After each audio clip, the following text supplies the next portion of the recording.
Okay, welcome to a new episode of Nate's MMA Corner. I'm Nate, and if you watch my show, you're in my corner. Today's episode's a pre-fight show for UFC Fight Night, Cruz versus Dillashaw for the UFC Bantamweight Championship of the World, 135-pound weight class. We got Clash of the Titans here. We got the hungry champ lion in TJ Dillashaw, who wants to prove that he's the real champ against the guy that never lost the belt, and Dominic Cruz. He literally just got stripped of the belt due to injury. So he's sort of the uncrowned champion versus the champion, and yeah, fireworks are going to explode on this card. The main event is going to be phenomenal.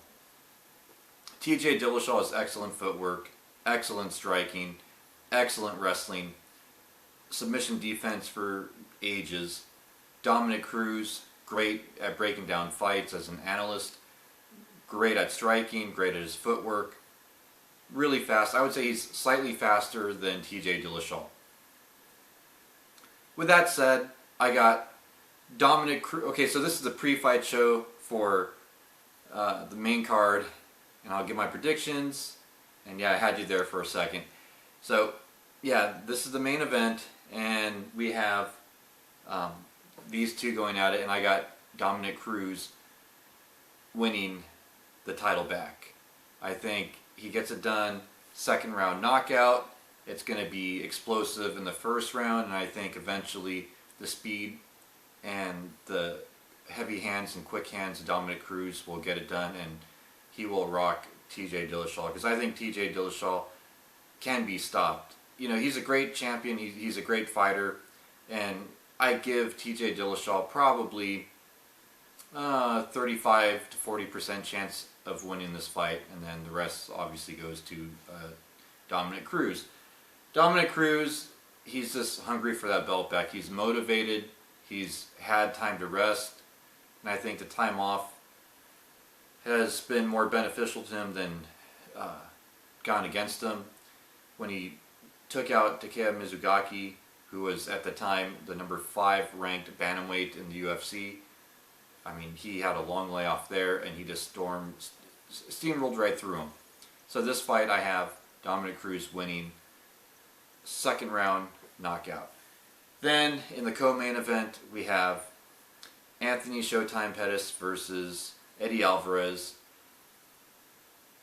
Anthony Showtime Pettis, yeah, this is a lightweight fight. This is just like, I hope this doesn't go to a decision, because it seems like every time Eddie Alvarez fight goes to a decision, whether he won the fight or not, the decision tends to go to him. So with that said, I'm hoping Anthony Pettis gets a stoppage, and I'm hoping he gets it done in the second round, and I think he will get it done in the second round. I think the submission skills of Anthony Pettis is good enough to go up against Eddie Alvarez. I think the wrestling has gotten better for Anthony Pettis, and I think the striking is hands down better than Eddie Alvarez. You know, Eddie Alvarez is a talented fighter, former Bellator lightweight champion of the world. However, I think Pettis, being a former UFC champion and defending that belt at least once in his one and only title reign so far, which, unless he gets the belt back again, which he could, and hopefully he does. Yeah, I mean, the sky's the limit for Anthony Pettis. So I think this is a good tune-up match for Anthony Pettis to get him back in line for the lightweight title. So I think the first round goes topsy-turvy. Eddie Alvarez might land a few good strikes, and this fight, I think, stays standing. Eddie Alvarez may try to go for takedowns in the second half of the first round. And the second round, I think Anthony Pettis knocks him out. I think he starts letting his hands go. He found his range in that first round. In the second round, Anthony Pettis just starts teeing off on Eddie Alvarez and wins by knockout. Maybe a flashy kick. I could see a flashy kick here, as Eddie Alvarez could have his head down, going for a takedown possibly at the wrong time, and Anthony Pettis may time it just right. Maybe a knee to the head, and then a kick or a punch. So I got a stoppage victory here for Anthony Pettis. Then, also on the main card, we have Travis Browne versus Matt Mitrione in a heavyweight clash. This fight, I think Travis Browne gets back in tip-top form.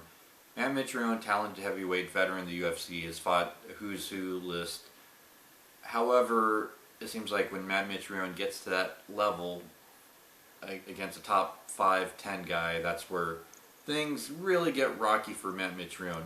Whereas Travis Browne, when he gets to the top 5, things get rocky, like when he fought Andrei Arlovsky and when he fought some of the other top heavyweights.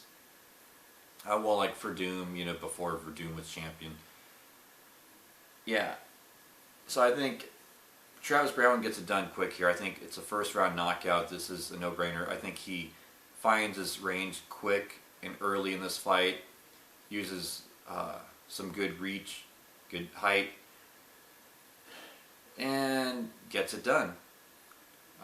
First round KO. I think this is pretty much a boxing fight where Travis Browne and Matt Mitrione throw punches, and then that magic shot will land for Travis Browne early and quick. Had this been Travis Browne versus a top 5 guy, I think this fight could go longer. But not to take anything away from Matt Mitrione, I'm a big fan of him. But I just think Travis Browne's on a whole nother level right now, and he gets it done. First round, punches, KO. There you have it. Then, to kick off the main card, we have Francisco Ronaldo versus Ross Pearson. Now this one, I went back and forth on because you got Ross Pearson, who won Season 9 of The Ultimate Fighter. Talented, veteran, lightweight.